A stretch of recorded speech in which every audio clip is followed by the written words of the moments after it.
여러분, 우리가 하나님의 자녀가 되었다는 사실이 여러분 얼마나 귀하고 복된 사실인지 여러분 아세요?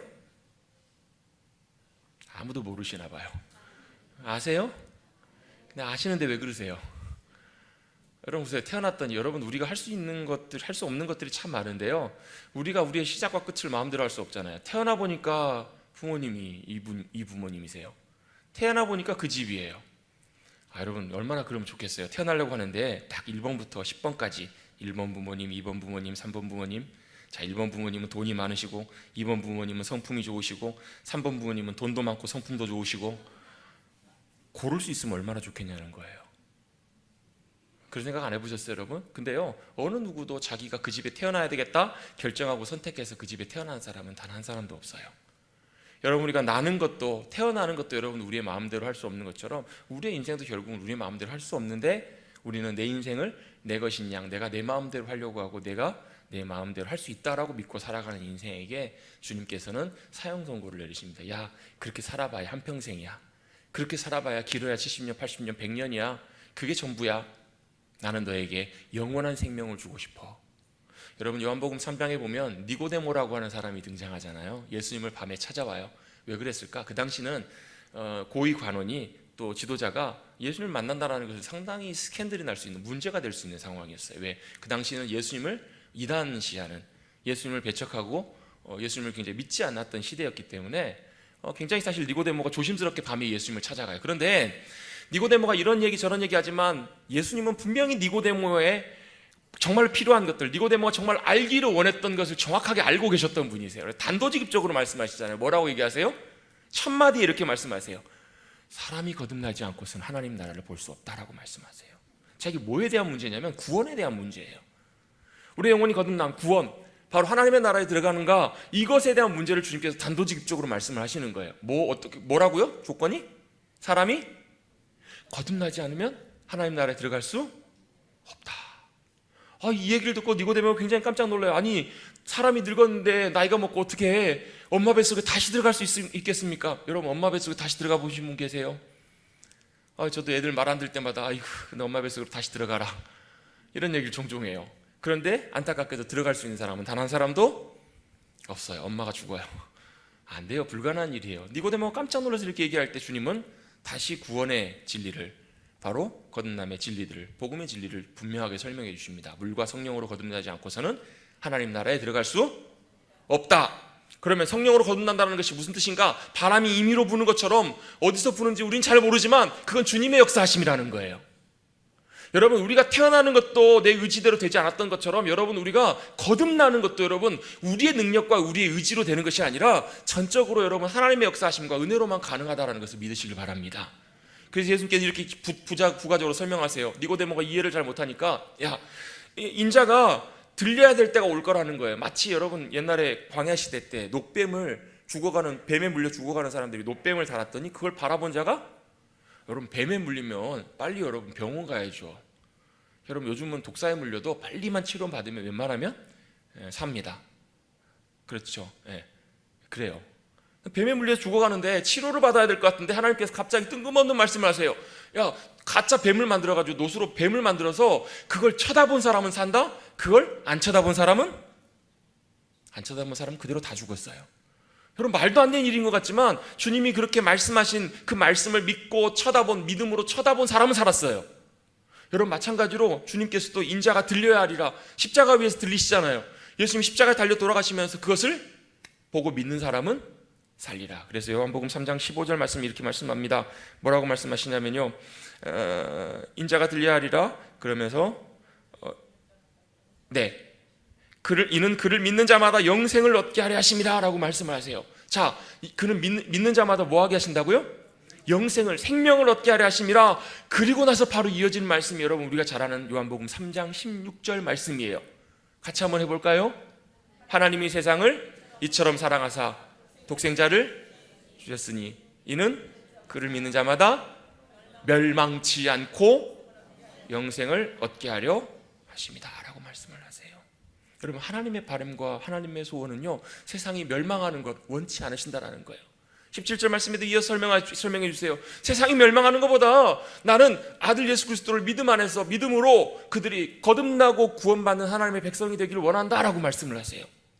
여러분, 하나님의 기대와 바람이 거기 있으신 거예요. 근데요, 참 놀랍게도 그게 여러분 우리의 노력이나, 여러분 우리는 그렇거든요. 구원받으려면, 천국 가려면 우리가 하나님 말씀대로 잘 살아야 구원받을 수 있다고, 천국 갈 수 있다고 생각해요. 맞나요? 틀리나요? 좀 헷갈리시죠? 좀 헷갈리실 거예요.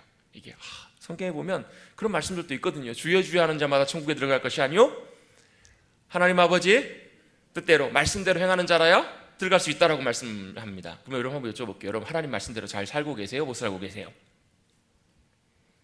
살고 계신 분. 여러분 그건 다 우리 천국 한 사람도 못 가겠네요. 그러면 한번 여쭤볼게요. 어느 정도까지 잘 살아야 천국에 들어갈 수 있을까요?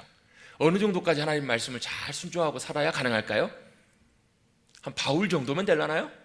마대 테레사 정도면 되려나요? 근데 성경은 분명히 말씀하십니다. 그거 가지고 절대로 그 수준으로 하나님 나라에, 하나님의 의에 이를 수 있는 사람은 단 한 사람도 없다라는 거예요. 그러면서 주님께서 우리에게 분명히 말씀하십니다. 요한복음 1장 12절에 이렇게 말씀하십니다. 영접하는 자 곧 그 이름을 믿는 자들에게는 하나님의 자녀가 되는 권세를 주셨다라는 거예요. 여기서 나오는 권세라는 말은 엑수지아라는 말인데, 이 말은요 바로 승인이라는 거예요. 승인. 그렇게 받아들여지는 거예요. 여러분, 우리가 하나님의 자녀가 되는 것은 여러분 우리가 노력한다고 되는 차원의 문제가 아니에요. 주님이 그 모든 조건을 다 주님이 감당하셨어요. 우리 죽어야 될 것까지 다 죽으시고 그 모든 것을 다 치르신 다음에 그걸 믿고 예수님을 영접하는 자, 믿고 받아들이는 자, 그들이 뭐가 되게 하시냐면 하나님의 자녀가 되는 권세를 주셨다라는 거예요. 여러분, 우리가 하나님의 자녀가 되는 것은 여러분 우리가 애쓰고 노력한다고 되는 것이 아니라 주님이 이루신 그 놀라운 십자가의 역사하심과 행하심들을 믿고 예수님을 나의 구주로 영접하고 모셔드리는 것, 그 믿음 안에서 우리가 하나님의 자녀가 되는 줄로 믿습니다. 여러분, 이건 뭐와 같냐면요, 어떤 한 사람이 지나가다가 한 아이를 보는데 아이가 너무 안쓰럽고 불쌍해요. 왜 그런가 봤더니 부모가 없어요. 집도 없어요. 떠돌아다녀요. 여기저기 방황하면서 어울려 다니면서 얻어먹고 이렇게 사는 그 아이를 보면서 너무나 측은한 마음이 들었어요. 그래서 어떻게 했을까요? 그 아이를 데려가서, 집으로 데려가서 뭘 했냐면 양자를 삼은 거예요. 양자가 뭔지 아시죠, 여러분? 자, 양자를 삼기 위해서는 그냥 집에만 데려가면 안 되고 제일 중요한 게 뭐예요? 이 아이가 이제 앞으로 내 아들입니다, 내 아이입니다, 이거 할 때 제일 중요한 게 바로 뭐냐면 법적인 문제가 해결돼야 돼요. 법원에서 정식으로 이 아이를 호적에 입적시키면 된다라는 거예요. 여러분, 영접하는 자 곧 그 이름을 믿는 자들에게는 하나님의 자녀가 되는 권세를 주신다는 이 말은 무슨 얘기냐면 여러분 우리의 신분이, 우리의 호적이 바뀌는 거예요. 그렇잖아요, 여러분. 어떤 사람이 영화 같은 데 보면 그런 장면 자주 나오잖아요. 누군가가 막 살다가 막 여러 가지 사람이 쫓기는 사람도 많고 여러 가지 많은 일들이 있어요. 그래가지고 어떻게 했냐면 다른 죽은 사람을 자기가 죽은 것처럼 그렇게 꾸며가지고 법적으로 사망 처리를 하고, 그래서 나는 다른 이름으로 살아가는 거예요. 여러분, 마찬가지로 십자가에 돌아가셔야 됐던 분은 주님이 아니시라 십자가에 죽어야 됐던 사람은 바로 우리들이에요. 근데 예수님이 대신 죽으셔서 나는 산 거예요, 죽은 거예요? 헷갈리세요? 여러분, 우리 죽은 거예요. 원래 죄인으로 살았던 우리는 십자가 앞에 죽고 다시 예수 그리스도 안에 새로 거듭난 하나님의 자녀로 주님께서 우리를 호적을 바꿔주신 거예요. 할렐루야. 이건 여러분 전적으로 하나님의 은혜로 가능한 거예요. 그래서 여러분, 하나님의 은혜 가운데 우리는 믿음 안에서 하나님의 자녀, 그 귀한 자녀로 놀랍게 변화된 줄로 믿습니다. 우리의 신분이 변화된 거예요. 근데 이제 문제는 하나 이거예요. 왜 우리가 헷갈리냐면, 그러면서도 왜 하나님의 말씀을 그대로 순종하며 살아가는 것이 중요한가? 또 형제를 향해서 라가라는 자, 이게 무슨 말이냐면 형제를 향해서 바보라고 하는 자, 욕하는 자, 함부로 대하는 자, 그거 어떻게 하라고요? 연자맷돌 메고 죽으라는 거예요. 눈으로 음란한 죄를 지은 자, 눈 어떻게 하라고요? 눈 빼버리라는 거예요. 손으로 죄를 지었냐? 손 잘라버리라는 거예요. 여러분, 아마 손 자르셨으면 아마 몇 개 정도나 자르셨을까요? 자, 이게 뭘 의미하는 거냐면, 하나님께서 그렇게 강력하게 말씀하시는 이유는 바로 뭐냐면, 우리가 하나님의 자녀가 되었기 때문에 이제는 하나님의 자녀로, 하나님의 자녀답게 주님의 인도하심을 따라 말씀 가운데 그렇게 살아가는 삶을 살아가기를 주님이 원하신다라는 거예요. 이게 뭐냐면, 우리가 하나님의 말씀대로 잘 살았다고 해서 하나님의 자녀가 되는 것이 아니고, 주님의 은혜로 하나님의 자녀가 되었기 때문에 이제는 누구와 함께 사는 거예요? 아버지와 함께 살아가는 거예요. 여러분, 그 아이를 입양해가지고 집에 데리고 왔는데요, 그 아이의 생김새나 모양이나 삶의 습관이나 그런 것들은 여전히 같아요, 틀려요? 부모하고 영 달라요. 옛날에 여러분 우리나라 참 많이 어려울 때 또 자녀를 제대로 양육하지 못해서 아이를 낳아서 키우지 못해서 어떻게 했나요? 외국으로 입양을 많이 보냈잖아요. 특히 뭐 미국이나 유럽으로 입양을 보내요. 그럼 그 아이가 미국에 있는 가정으로 입양이 되면 이제 법적으로 그 아이가 그 가정의 아들이 되는 거예요. 자녀가 되는 거예요.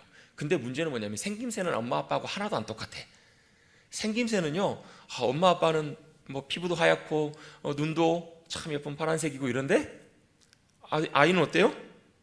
피부도 갈색이고 그리고 눈동자도 갈색이고 다 달라요. 근데 여러분 법적으로는 이 자녀가 분명히 그 집의 자녀가 맞잖아요.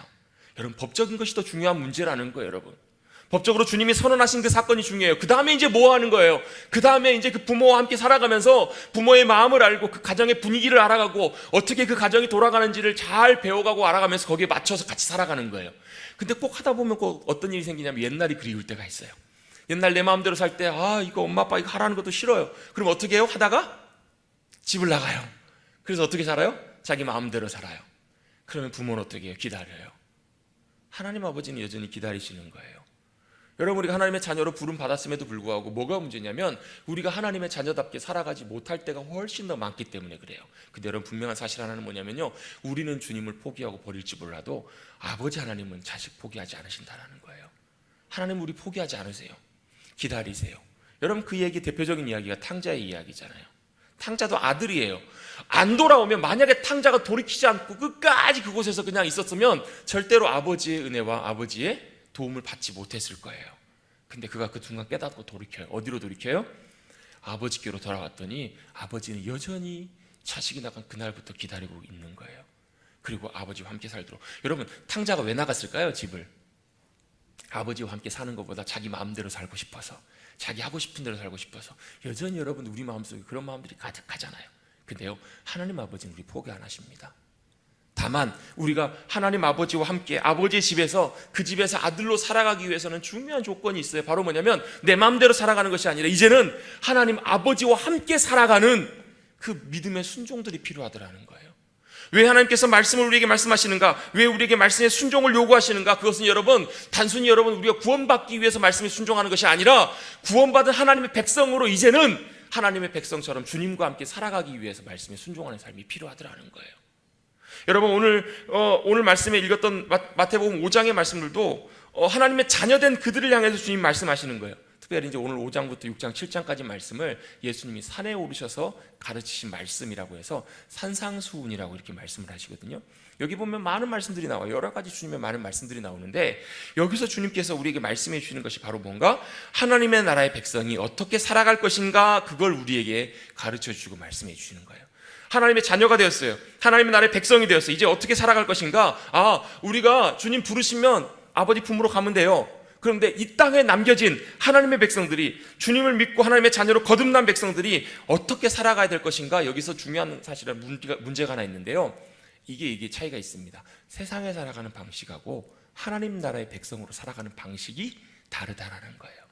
제가 지지난주에 함께 나눴던 것처럼 결이 달라요. 결이. 방향과 여러분 삶에 살아가는 스타일이 다 달라요. 그래서 예를 들면 이런 거예요. 하나님 나라의 삶의 스타일과 방식은 어떤 건가? 네가 먼저 용서하라는 거예요.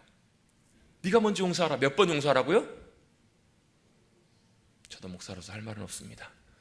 아니 뭐 가까운 가족도 용납을 못하고 용서를 못하고 애들 잘못하면 소리부터 빽 지르는데 베드로가 예수님한테 와가지고 예수님 저는요 형제가 잘못했는데 제가 3번 7번이나 용서했습니다. 잘했죠? 이러려고 왔는데 예수님 뭐라고 말씀하세요? 몇 번이나 용서할까? 이 말은 내가 그만큼 잘했다라는 거 자랑하는 거거든요. 근데 예수님 이렇게 말씀하세요. 70번씩 7번이라도. 몇 번이라고요? 토탈? 490번인데요 실제로는 490번이 아니라 이건 사실 무한대예요. 무한대. 여러분 여기 전제 조건이 있습니다. 똑같은 잘못에 대해서 똑같은 잘못, 그 사람 잘못한 거 이것 잘못하고 이것 잘못하면 용서할 수 있어요. 근데요 똑같은 잘못을 여러분 3번 이상 해보십시오. 뚜껑이 열립니다. 그렇지 않으세요? 한 번 용서했어요. 한 번 했어요. 근데 똑같이 그 사람이 잘못을 하네요? 2번째 용서해 줄 수 있어요. 배려해 줄 수 있어요. 용납해 줄 수 있어요. 3번째쯤 되면요 이런 생각이 들어요. 얘가 나를 무시하나? 얘가 나를 우습게 보나? 그때부터는요 이게 용서하기가 쉽지 않습니다. 용서하면서도 속으로는 남아요. 잔재가, 앙금이 남아요. 쉽지 않아요. 근데 주님 뭐라고 말씀하세요? 그래도 용서하고 용납하라는 거예요. 왜요? 주님이 우리를 그렇게 용납하셨기 때문에. 또요, 왼밤을 맞으면 어떻게 하라고요? 여러분, 왼밤 맞으셨으면 여러분도 한 대 때리셔야죠. 여러분, 그게 세상의 법칙 아닌가요? 요즘은 때리면 안 돼요. 쌍방폭행으로 큰일 나요. 복잡해져요. 맞으면 신고하십시오. 신고하면 아주 여러분 유익합니다. 그래요. 여러분, 맞으면요, 세상의 방식들이 있어요. 세상에 가면 고소하고요, 법원에 고발해가지고 합의금을 받든 간에, 합의금을 받든 어떻게 하든 분명히 그 사람에게 처벌을 하고 벌이 가해져야 우리 속이 시원해요. 여러분, 그게 우리 인간의 본성이잖아요. 세상의 방식은 그래요. 주는 대로 갚아줘야 돼. 한 대 맞았으면 한 대 가서 때려야 되고요. 아니요, 대로 받고 말로 줘야 속이 시원해요. 그런데요, 주님 뭐라고 말씀하시냐면 하나님의 나라의 삶의 방식은 그렇지 않다라는 거예요. 왼뺨 맞으면 오른쪽 돌려대. 그리고 네가 먼저 대접받고 싶어? 그럼 세상의 방식은요, 내가 그 사람 위에 올라가야 돼요. 더 대접받는 자리에 올라가야 되는데요, 네가 먼저 나다서서 섬기고 대접하라는 거예요. 여러분, 이게 쉬운 일인가요? 쉬운 일인가요? 어려운 일인가요? 여러분, 어려운 일이라는 거예요. 그런데요, 네가 먼저 그렇게 해보라는 거예요. 대접하고 네가 먼저 사랑의 손길 내밀고 네가 사랑으로 섬겨봐라. 그러면 어떤 일이 일어날 것을 주님께서 말씀하시냐면, 네가 하나님의 백성으로 그렇게 살아가면 네가 살아가는 순종하는 그 삶의 자리 가운데 천국이 임할 거다라고 주님 말씀하시는 거예요. 너의 삶의 자리에 하나님의 나라가 임할 것이다. 여러분, 이렇게 안 살고요, 여러분 세상에 사는 방식대로 사셔도 됩니다. 그런데요, 그렇게 살아가게 되면 어떤 특징이 있냐면, 그 삶은요, 우리가 눈에 보이는 이 땅에서 삶만 살아갈 뿐이에요. 그런데요, 하나님의 나라의 백성으로 주님 우리를 부르셨기 때문에 하나님의 나라의 삶의 방식으로 따라가기 시작하면 어떤 일이 벌어지냐면, 거기에 순종하고 그걸 선택하기 시작하면 그 순간 그 자리에 뭐가 임하냐면 하나님의 역사하심과 하나님의 통치와 다스리심, 하나님의 나라가 임한다라는 거예요. 여러분, 성경에 보면 그런 예들이 너무 많이 나와 있잖아요. 다니엘은요, 왕의 명령보다, 그 당시에 바벨론의 법보다, 그것보다 더 무서운 목숨이 왔다 갔다 하는 그 상황 속에서도요, 그 명령과 법보다 하나님이 기뻐하시는 그 뜻을 선택하고 결정하고 순종하잖아요. 뜻을 정하여. 그 뜻이 무슨 뜻이에요? 내가 하나님의 부르심 받은 백성으로 내가 하나님이 기뻐하시는 일들을 더 하기를 원합니다. 같이 한번 고백해 보겠습니다. 나 주님의 기쁨 되기 원합니다. 주님, 제가 주님의 기쁨 되기를 원합니다. 이렇게 믿음으로 고백하고 순종했더니요, 거기 어떤 일이 일어나냐면 하나님이 임하세요. 주님이 역사하셨어요. 느부갓네살 왕의 마음을 바꾸시고요, 거기서 모든 하나님을 믿지 않는 사람들도 뭘 알게 되냐면 하나님이 참 하나님이시다는 것을 그들이 깨닫게 되고 보게 돼요. 여러분, 우리가 믿음으로 그리스도인으로 살아가면서도요, 왜 우리가 하나님 말씀에 순종하고 살아가는 것이 중요한가? 하나님의 방법과 하나님 나라의 방식이 따라가는 것들이 왜 중요한가? 바로 거기에 있다라는 거예요. 여러분, 이게 없으면요, 믿는 사람이나 교회 다니는 사람이나 안 다니는 사람이나 똑같아요. 차이가 없어요. 여러분, 요즘 우리가 교회 다닌다고 하면 많은 사람들이 때때로 비난하기도 하고 손가락질하기도 하고 많이 사람들이 우리를 그렇게 대해요. 그 이유 중에 하나가 바로 뭐냐면 우리 가운데 하나님의 길과 하나님의 방식을 탈선한 것이 있기 때문에 그렇다라는 거예요. 여러분, 우리는 하나님의 길을 선택하고 하나님의 방식, 하나님의 나라의 방식을 선택하고 믿음으로 나갈 때 그 가운데 하나님의 함께 하심과 나타나심과 역사하심, 그것들을 놀랍게 경험하게 될 줄로 믿습니다. 그래서 주님께서 그것을 주님 따르는 제자들에게 가르쳐 주기를 원하셨던 거예요. 오늘 1절 말씀해 보시면 예수께서 무리를 보시고 산에 올라가 앉으시니 제자들이 나온지라 이렇게 말씀하십니다. 자, 예수님 주변에는요, 어떤 사람들이 있었냐면 무리들이 있었어요. 무리들, 많은 사람들이 예수님을 따랐어요. 왜 따랐을까요?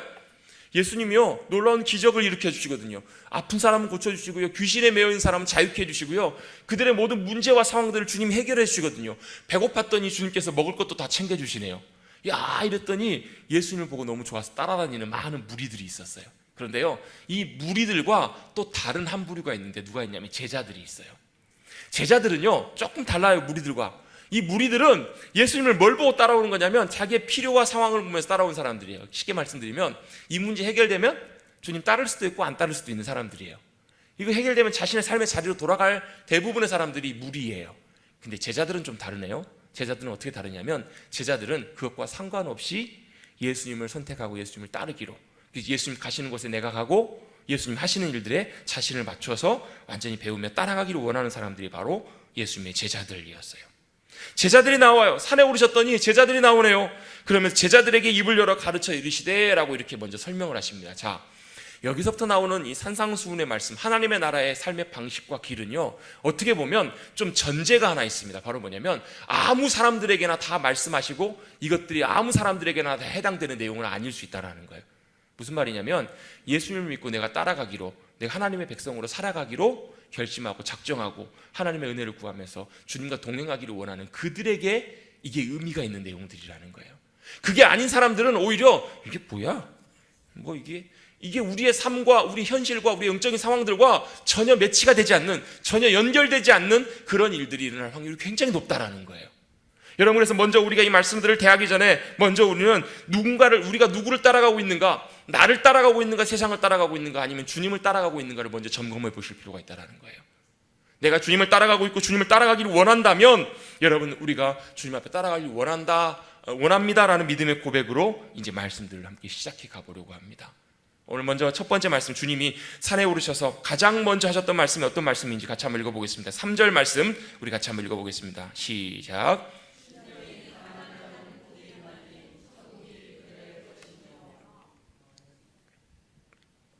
심령이 가난한 자는 복이 있나니 천국이 저들의 것이며, 이걸 이렇게도 풀어볼 수 있습니다. 그 영이 가난한 자는 복이 있나니 복이 있다. 왜냐하면 하늘의 왕국이 그들의 것이기 때문이다. 이렇게 좀 쉽게 풀어볼 수가 있어요. 자, 영이 가난한 사람, 복이 있다. 먼저 여러분, 복이 있다라는 말을 먼저 한번 살펴보려고 하는데요. 여러분, 복이 있다. 여러분, 뭐가 복이에요? 복이 뭔가? 여러분, 복이라는 의미를 여러 가지로 생각해 볼 수 있는데, 그 중에서 여러분 가장 쉽게 이제 이해할 수 있는 것 중에 하나가 바로 이거예요. 영어 성경에 보면 이 복이라는 의미를 이제 bless라고 주로 거의 표현이 되어 있는데요. 축복하다, 송축하다, bless로 많이 표현되어 있는데, 몇몇 성경에서, 소수의 성경에서는 이걸 뭐라고 번역하고 있냐면 해피로 번역하고 있는 성경이 있어요. 해피. 여러분, 해피가 뭔가 해피? 해피하면 옛날에는 강아지 이름을 왜 해피라고 이렇게 많이 불렀는지 모르겠어요. 해피야 이리 와. 여러분, 그 해피가 아니라 해피가 뭐예요? 행복이라고 우리가 보통 일반적으로 많이 번역을 해요. 이 복을 행복이라고도 번역할 수 있어요. 행복하나? 여러분, 행복하세요? 여러분, 행복하십니까? 아무도 행복 안 하시나 봐요. 여러분, 행복하다라고 할 때 이 행복의 의미가 무엇인가? 우리는 일반적으로 행복하다고 하면요, 모든 상황이나 형편이 적절하고 괜찮고 만족스럽고 아무 무리가 없고 평온한 상태를 행복하다라고 얘기를 해요. 즉 무슨 말이냐면 아무 문제도 없고 아무런 걱정할 것도 없고 아무 힘들지 않는 상태, 그래서 마음이 평안하고 만족스럽고 흡족스러운 상태를 행복하다라고 얘기를 해요. 그런데 이 행복하다라는 말을 여기 성경에서 나오는 복이 있나니, 이 복에 모든 걸로 딱 맞춰서 표현해 볼 수는 없는 것 같아요. 왜 그러냐면요, 그게 만약에 행복이라면, 그게 복이라면 뒤에 말씀들은 좀 안 맞는 말씀들이 많아요. 왜요? 애통하는 자도 복이 있대요. 또 핍박받는 자도 복이 있대요. 이 상황과 조건에 따라서 이런 상황들도 있는데 이건 행복이라고 말할 수 있을까? 여러분, 이런 의미로, 이 해피라는 의미로 복의 의미를 다 담을 수는 없다라는 거예요. 물론 여러분, 복 안에, 복이라는 의미 안에 행복, 해피라는 의미도 포함이 되어 있어요. 근데 그것보다 조금 더 넓은 의미가 있는데, 그 의미가 무슨 의미냐면 우리의 상황이나 조건에 따라서 움직이는 것이 아니고, 진짜 복은 뭔가? 바로 절대자이신 하나님, 전능하신 그 하나님의 놀라운 감싸심과 보호하심, 그 안에 행하는 자들, 바로 그들이 바로 그 안에 하나님의 보호하심 아래에 있는 상태, 그 상태가 바로 복 있는 자들이라는 거예요. 여러분, 하나님의 전능하심과 위대하심, 그거 여러분 믿으세요? 안 믿으세요? 예. 여러분, 경험되고 믿어질 수 있게 되기를 주님의 이름으로 축복합니다. 여러분, 우리가 하나님을 알아간다는 것은 지식으로만, 제가 말씀드린 것처럼 하나님 전능하십니다 그러면 하나님 전능하신가 보다. 여러분, 이게 하나님을 알아가는 게 아니에요. 여러분, 정말로 하나님이 전능하시며 불가능한 일이 없으시며 모든 것들을 아시고 전지전능하신, 역사하실 수 있는 하나님이시라는 것을 여러분, 우리가 우리의 인격적으로, 우리의 영혼이 우리의 삶을 통해서 경험하지 않으면요, 여러분, 우리의 믿음은 절대로 진짜 믿음이 되지 않아요. 안 믿어져요. 믿고는 싶은데 안 믿어져요. 여러분, 성경에서 하나님을 알라라는 말씀은 여러분, 우리가 하나님 그분을 진짜 만나보고 경험해보고 하는 거예요. 정말 하나님이 전능하신 하나님이시구나 라는 걸 알고 경험하는 거예요. 그 사람이 복 있는 사람이라는 거예요. 하나님의 보호하심과 인도하심이 함께 해주시는구나. 그래서 하나님을 즐거이 따르는 사람, 하나님의 말씀에 순종해서 믿음으로 나오는 사람 가운데 하나님이 역사하시고 일하시는 걸 경험하는 삶, 그 사람이 바로 복된 사람이라고 성경은 설명해 주고 있는 거예요. 전능하신 분 앞에서 우리가 누리는 평안함과 온전한 상태를 복이라고 얘기를 합니다. 그래서 여러분, 복을 얘기를 할 때 여러분, 이 말씀과 연결해서 이해를 하면 참 좋아요. 시편 1편 말씀. 시편 1편 말씀 어떻게 시작을 하나요? 복 있는 사람은 악인의 꾀를 쫓지 아니하며 오만한 자의 자리에 앉지 아니하며 죄인의 길에 서지 아니하고 오직 여호와의 율법을 즐거워하여 주야로 그 율법을 묵상하고 그 가운데 행하는 자다. 그 가운데 순종하는 자다. 그 사람이 복 있는 사람이라는 거예요. 여러분 진짜 복 있는 사람은 어떤 사람이냐면요, 하나님께서 가만두시지 않는 사람이에요. 왜요? 내가 다른 걸 선택하는 것이 아니라, 내가 만족과 상황 그걸 쫓는 것이 아니라, 하나님 말씀하시는 대로 인도하시는 대로 전능하신 주님 안에 거하기 위해서, 주님과 함께 동행하기 위해서 하나님 말씀하시는 것들을 선택하고 그 자리에 가 있어서 주님을 즐거이 따르기를 원하는 사람, 여러분 하나님께서는 그 사람을 가만두지 않으시고 그 사람에게 찾아오셔서 주님의 역사하심들을, 주님의 행하실 일들을 나타내시는 사람, 바로 그 사람이 진짜 복 있는 사람이라는 거예요. 여러분 복된 사람이 되시기를 주님의 이름으로 축복합니다. 어떤 사람이라고요? 하나님께서 가만두시지 않는 사람이에요. 하나님께서 가만두시지 않는 사람, 하나님께서 찾아오셔서 하나님의 행하심과 역사하심들을 나타내시는 사람이 진짜 복 있는 사람이라는 거예요. 근데요, 그 복 있는 사람이 되기 위해서 주님은 뭐하라고 말씀하시냐면 심령이 가난한 자가 복이 있다라고 말씀을 하세요. 자, 뭐한 사람이 복이 있다고요? 심령이 가난한 사람이 복이 있다. 이 말씀은 그냥 가난하다는 얘기가 아니라 심령이, 영혼이 가난한 자다, 여기에 초점이 맞춰져 있어요. 여러분 이 말은 단순히 물질적인 어떤 육체의 가난이나 육체적인 부, 이걸 넘어서서 영혼, 우리의 영적인 가난함에 초점이 맞춰져 있다는 거예요. 여러분 영적인 가난함은 여러분 단순히 우리가 돈이 많아서 가난하고, 돈이 많고 적어서 가난하다 부하다, 여기에 여러분 초점이 맞춰져 있지 않다라는 거예요. 뭐에 초점이 맞춰져 있는가? 우리의 영혼의 문제에 초점이 맞춰져 있어요. 여러분 가난하다라는 뜻이 무슨 뜻인가요? 가난하다, 무언가 부족하다, 결핍되어 있다라는 뜻이잖아요. 가난하다, 결핍되어 있는 거예요. 온전하지 못한 상태예요. 그래서 여러분 가난한 상태는 항상 불완전해요. 항상 불완전하고요, 항상 만족할 수 없는 상태가 가난이라는 거예요. 여러분 우리가 일반적으로 가난하다 그러면 어떤 걸 가난하다고 하냐면 집에 돈이 없을 때, 집에 돈이 없을 때, 집에 돈이 없는 걸 가난하다고 해요. 그래서 우리 집 가난해, 그 말은 무슨 얘기예요? 집에 돈이 없는 거예요. 가난한 게 돈이 없어요. 돈이. 그리고 우리 집 가난한 삶이다, 내 인생은 가난한 인생이다, 이거는 뭐냐면 내 인생에 돈이 별로 없다라는 거예요. 여러분 그 안에 무슨 의미가 담겨 있을까요? 여러분 돈은 굉장히 중요합니다. 여러분 우리가 예수님 믿고 하나님이 나의 공급자십니다, 내가 주님을 믿습니다 하면서도 속으로는 여러분 무슨 여러분 우리 생각이 있냐면요, 그래도 돈이 필요하지, 그래도 돈이 있어야지. 여러분 그런 생각 다 하시잖아요. 여러분 그게 나쁜 게 아니라니까요. 다 그렇게 생각을 해요. 왜? 돈 없으면 여러분 먹고 싶은 거 사 먹고 싶어도 못 사 먹고요, 하고 싶어도, 아파도 여러분 돈 없으면 병원도 못 가요. 여러분 돈 없으면 할 수 있는 것이 아무것도 없어요. 우리 지금 살아가는 이 시대는요, 돈 없으면 아무것도 할 수 없는 시대예요. 그래서 우리가 가난하다는 것은 참 비참하고 참 안타깝게 여겨지는 상태예요. 그런데 여러분 단순히 그걸 말하는 것이 아니에요. 왜요? 여러분 돈이 없어 가난하다는 얘기는 뭘 의미하는 거냐면, 그러면 돈이 있으면 괜찮아진다는 거예요. 예? 그죠? 돈이 있으면 괜찮아져요. 그 말의 뜻은 뭐냐면 늘 우리가 돈에 기대어져 살아간다라는 거예요. 나도 모르게 돈에 기대어져 살아가요. 그런데요, 심령이 가난한 자는 어떤 특징이 있냐면 돈에 기대지 않는 거예요. 돈이 많건 적건 그것과 상관없이 부족해요. 부족한데 뭐가 부족한가? 여러분 돈으로 채워지지 않는 것, 항상 여러분 부족한 삶을 살아가요. 여러분 부족하기 때문에 항상 우리는 뭔가 기대고 의지할 걸 찾거든요. 그 가장 대표적인 것이 돈이잖아요. 돈 많으면 여러분 돈 기댈 수 있습니다. 돈 의지할 수 있어요. 떵떵거리며 살아갈 수 있어요. 그런데요, 돈 없으면 기댈 게 없어요. 그런 것처럼 여러분 심령이 가난한 사람은요, 마음이 기댈 것이 없는 사람이에요. 영혼이 기댈 것이 없는 사람이에요. 뭐예요? 다른 것에, 돈에도 기대지 않고 다른 것에도 기대지 않아요. 그래서 유일하게 본인이 기대고 의지하고 찾는 대상이 누구냐면 영원히 의지할 수 있는 주님을 기대고 의지하려고 하는 사람이 심령이 가난한 사람이라는 거예요. 심령이 가난한 사람은 항상 영혼이 불안해, 부족해요. 그래서 주님이 우리 심령 가운데 채워지지 않으시면 정말로 그 영혼 가운데 마음의 안타까움과 답답함이 있는 사람이 바로 심령이 가난한 사람이라는 거예요. 여러분 성경에 보면요, 믿음으로 살아갔던 사람 중에서요, 거부도 많습니다. 부자들 많아요. 아브라함 재산 엄청 많았고요, 이삭은 거부라고 불립니다. 욥도요, 당대의 가장 큰 부자였어요. 지금으로 말하면요, 대기업의 대표, CEO, 돈 가지고 여러분 전혀 여러분 꿀릴 것 없는, 돈이 부족해서 여러분 뭐 걱정할 것이 없는 넉넉하게 살았던 사람들이 정말 많아요. 그런데요, 그 사람들의 차이는 뭐냐면 반대의 경우를 예수님이 예를 드세요. 누가복음에 보면 이런 표현이 나와요. 미련한 부자의 얘기가 나와요. 부자가요, 얼마나 많이 소득을 거뒀는지 창고에다가 창고를 더 지어가지고 가득 채울 만큼 소유를 가득하게 다 거두면서 이런 얘기를 해요. 내 영혼아, 이제 내가 죽을 때까지 다 넉넉하게 의지할 만한 물질과 여유가 있으니까 이제 배불리 먹고 살자. 이제 내 영혼아 평안히 쉬자. 이렇게 얘기를 해요. 그때 하나님께서 그날 밤에 뭐라고 그러세요?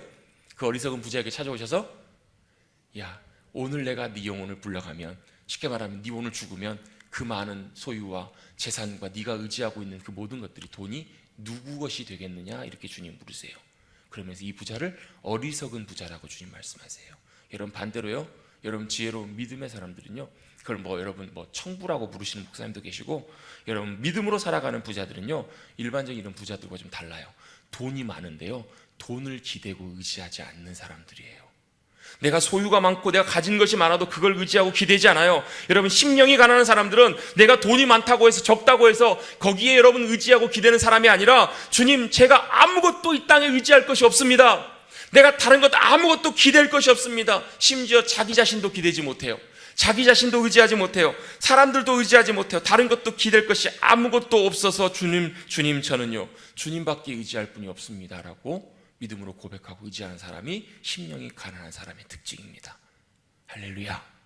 여러분 심령이 가난한 자는 복이 있다라고 말씀하십니다. 복 있는 사람이 되기 위해서 우리는 다른 것 의지하지 않습니다. 돈이 많아도 주님 저는 그걸 의지하지 않습니다. 주님 제 자신 저 의지하지 않습니다. 여러분 그런 사람에게 하나님께서 뭘 주시냐면 하나님 나라를 주신다라고 말씀하세요. 하나님 나라가 너희 가운데 임할 것이다. 하나님 나라가 임한다. 여러분 그래서 여러분 심령이 가난한 사람은요 자만하지 않아요. 심령이 가난한 사람은 자기를 의지하지 않아요. 심령이 가난한 사람은 다른 것도 의지하지 않아요. 심령이 가난하기 때문에 의지할 것이 아무것도 없는, 여러분 진짜 가난하면 의지할 게 아무것도 없잖아요. 돈이라도 있으면 돈이 백이지, 또 사람이라도 있으면, 도와줄 수 있는 사람이라도 있으면 사람이 힘이 되고 백이 되지. 근데 여러분 진짜 가난한 사람은 아무것도 의지할 게 없거든요. 근데요 심령이 가난한 사람은 복이 있어요. 왜요? 아무것도 의지할 수 있는 것이 없기 때문에 주님만 의지하게 되거든요. 그런 사람에게 하나님께서는 하나님의 나라의 놀라운 영광과 은혜를 허락해 주신다라고 약속해 주고 계십니다. 그래서 여러분 심령이 가난하다는 의미는, 그래서 철저하게 하나님의 도우심과 은혜만을 절박하게 필요하다고 고백하는 사람들이에요. 여러분 가난하다는 의미 중에 이런 의미가 있잖아요. 간절히 원하는 사람. 여러분 배고파 보셨습니까? 배고프면 뭐만 생각나세요? 먹을 것만 생각나요. 정말로 간절히 먹고 싶어요. 여러분 배고픈 사람일수록 더 간절히 원해요. 여러분 돈에 굶주린 사람은요, 여러분 돈에 가난한 사람은 뭐만 구해요? 돈만 찾아요. 여러분 마찬가지로 심령이 가난한 사람은 뭐만 찾냐면요 간절히 원해요. 뭘 원하냐면 바로 그 상황 속에서 하나님만이 유일한 도우심이고 하나님만이 나를 붙잡아 줄 수 있는 분이시기에 그분만 간절히 원하고 구한다라는 거예요. 그래서 하나님께서는 때때로 우리에게 이 심령이 가난한 상태를 통해서 우리에게 뭘 배우게 하시냐면 때때로 겸손함을 배우게 하십니다. 왜 겸손함을 배우게 하시는가? 우리에게 하나님께서 다루시고 훈련하셔서 이 가난이라는 의미를 통해서, 고난과 아픔을 통해서 하나님께서는 바로 우리 안에 여전히 남아있는 교만한 마음과 주님을 의지하지 않는 여러 가지 성질들과 많은 것들을 주님께서는 버리고 깨닫기를 원하시는 거예요. 여러분 사람이요 이런 어려움과 고난 가운데 닥쳐보면 우리의 마음이 가난해지면요 사람이 낮아집니다. 그리고 겸손해져요. 그리고 내 스스로 깨닫게 돼요. 아 그렇구나, 내가 할 수 있는 것이 없구나, 내가 아무것도 아니구나 라는 것을 깨닫게 된다는 거예요. 주님은 우리의 심령이 가난해지는 상태를 통해서 하나님께서는 우리의 영혼의 겸손한 자리로 주님께서 나오기를 원하시는 거예요. 여러분이 지난주에 함께 나눌 때 여러분 그 말씀 기억나시는지 모르겠어요. 여러분 진짜 하나님 앞에서 겸손함이 뭐라고요? 진짜 하나님 앞에서 겸손함은 철저하게 하나님만 의지할 수밖에 없는 상태가 바로 겸손함이라고. 내가 할 수 있는 것이 아니라 주님의 도우심과 은혜만 의지할 수 있는 상태가 바로 겸손한 상태라고요. 하나님은 바로 그 자리로 우리를 나오기를 원하세요. 그래서 여러분 심령이 가난한 사람은 주님 앞에 굴복합니다. 심령이 가난한 사람은 주님 앞에 자신의 삶을 드리며 주님 앞에 나아가요. 그리고 여러분 하나님께서는 이 심령이 가난한 상태를 통해서 우리의 마음을 비우기를 원하세요. 여러분 채우려면 비워야 되잖아요. 여러분 저희 집에 항상 고민 중에 하나가 바로 뭐냐면, 무언가를 사오거나 혹시라도 누가 뭔가를 주시면 무슨 고민부터 하냐면 냉장고에다 어떻게 넣나 그 고민부터 합니다. 왜 그럴까요? 냉장고가 꽉 차 있어요. 다 그러시잖아요. 안 그러세요? 여러분 꽉 차 있어요. 꽉 차 있으면 여러분 집어넣을 것이 없어요. 여러분 무언가를 집어넣기 위해서는 여러분 꺼내야 돼요. 비워야 돼요. 마찬가지로 여러분 하나님께서는 우리의 심령이 가난한 상태로 우리 안에 있는 것들을 비우세요.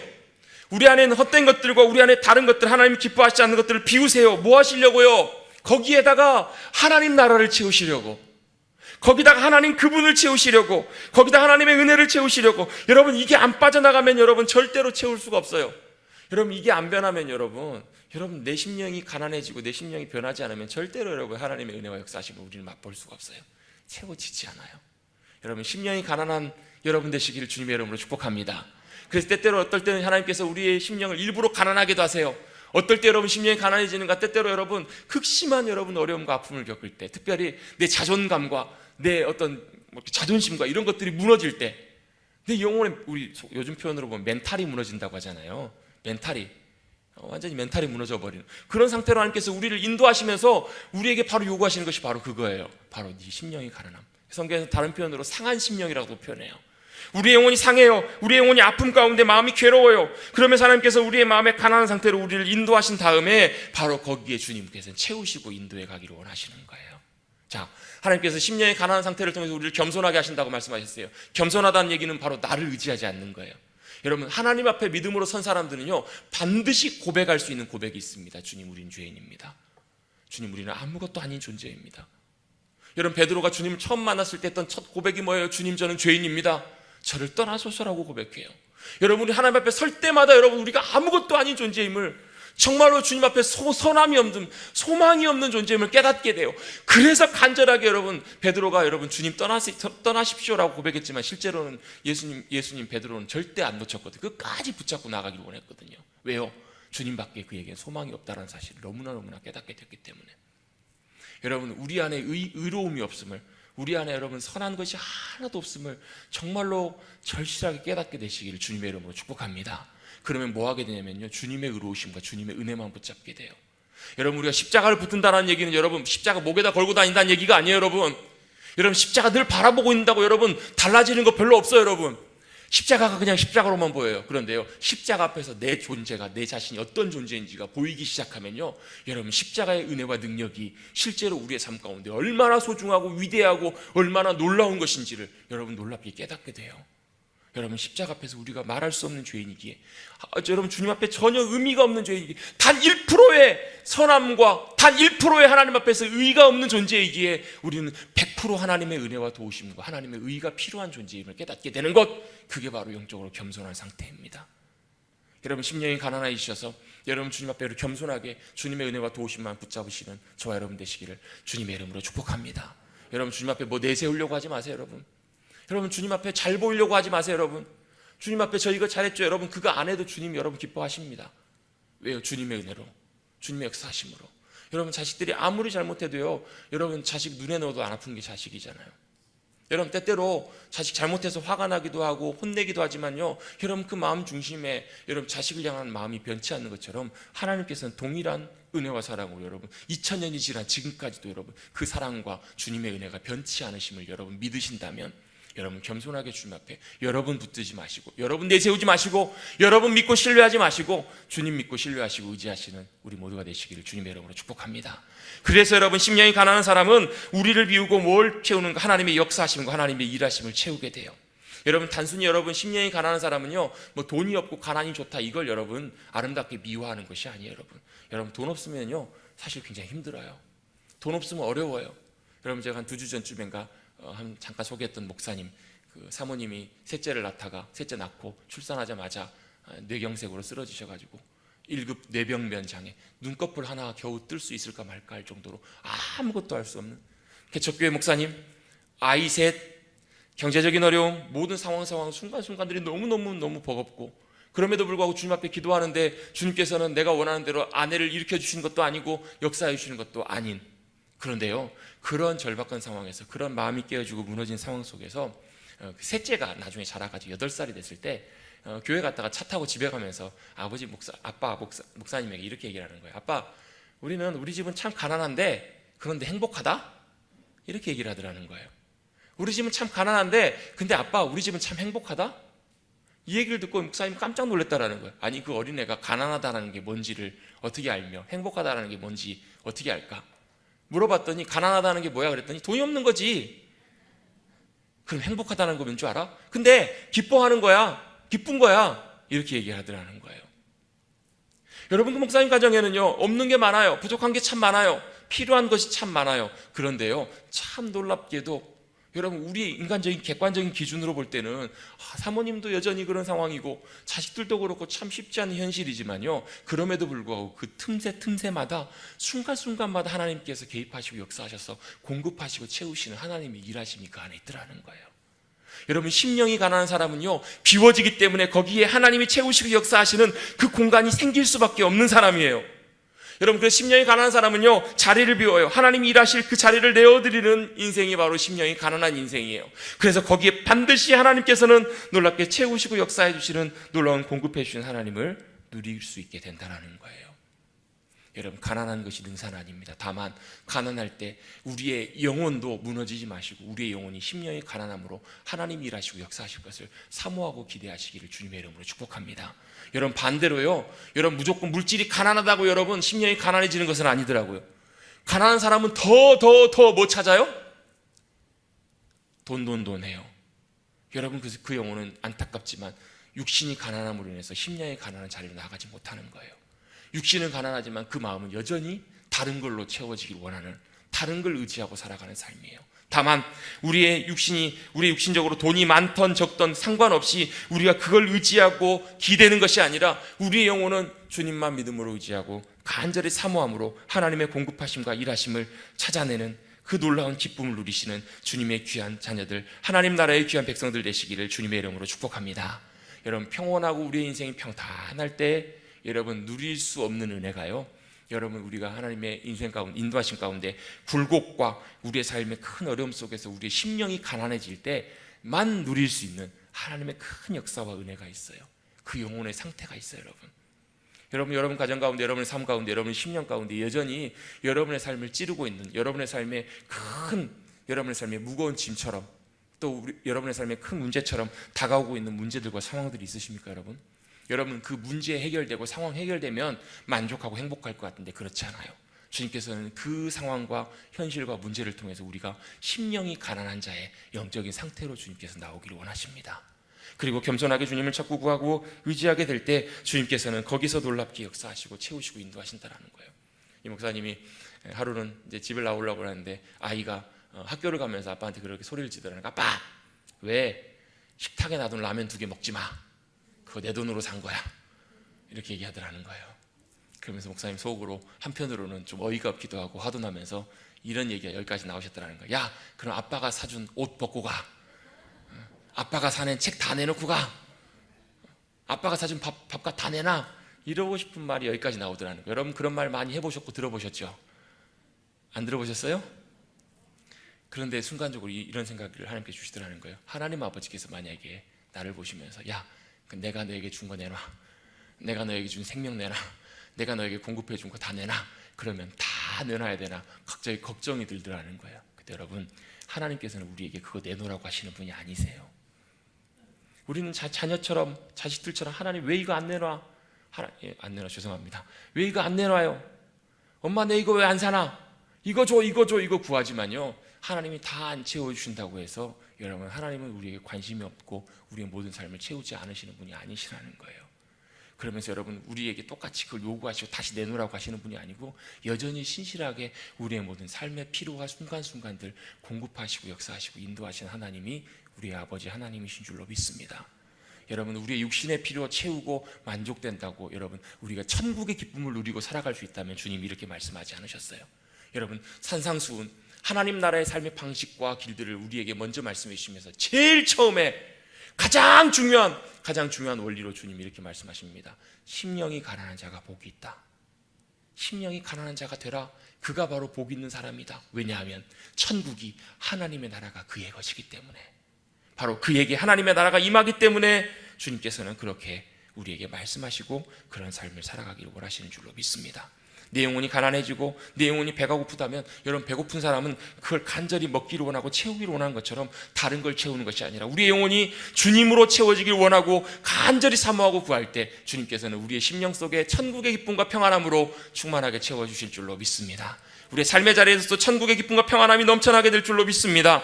여러분, 주님께서는 그래서요, 우리에게, 여러분, 프레젠트라는 말이 두 가지 뜻이 있잖아요. 현재라는 말과 선물이라는 뜻이 있잖아요.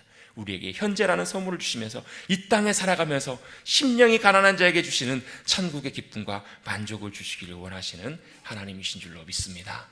할렐루야. 이 땅에서 여러분, 하나님의 나라의 삶의 길들을 믿음으로 따라가시면서 이 땅에서 하나님의 나라의 놀라운 기쁨과 평강과 역사하심, 공급하심, 놀라운 승리를 맛보며 살아가시는, 감사하시는 저와 여러분 되시기를 주님의 이름으로 축복합니다.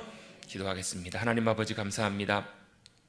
오늘도 주님께서 우리를 주님 예배드리는 자리로 불러주시고 주님이 기다리시는 자리에서 말씀하시는 주님의 음성 앞에 듣고 귀 기울이며 하나님 나라의 놀라운 길과 방향들을 다시 한번 돌아보게 하여 주시니 감사를 드립니다. 이 땅에 살아가는 삶 쉽지 않습니다.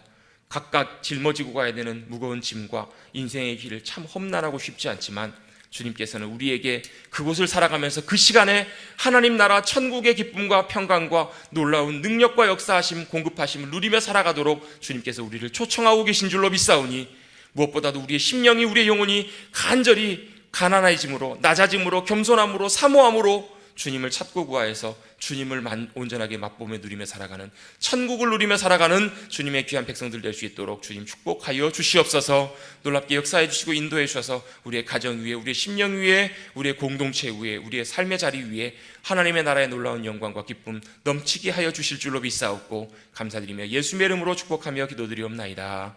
아멘.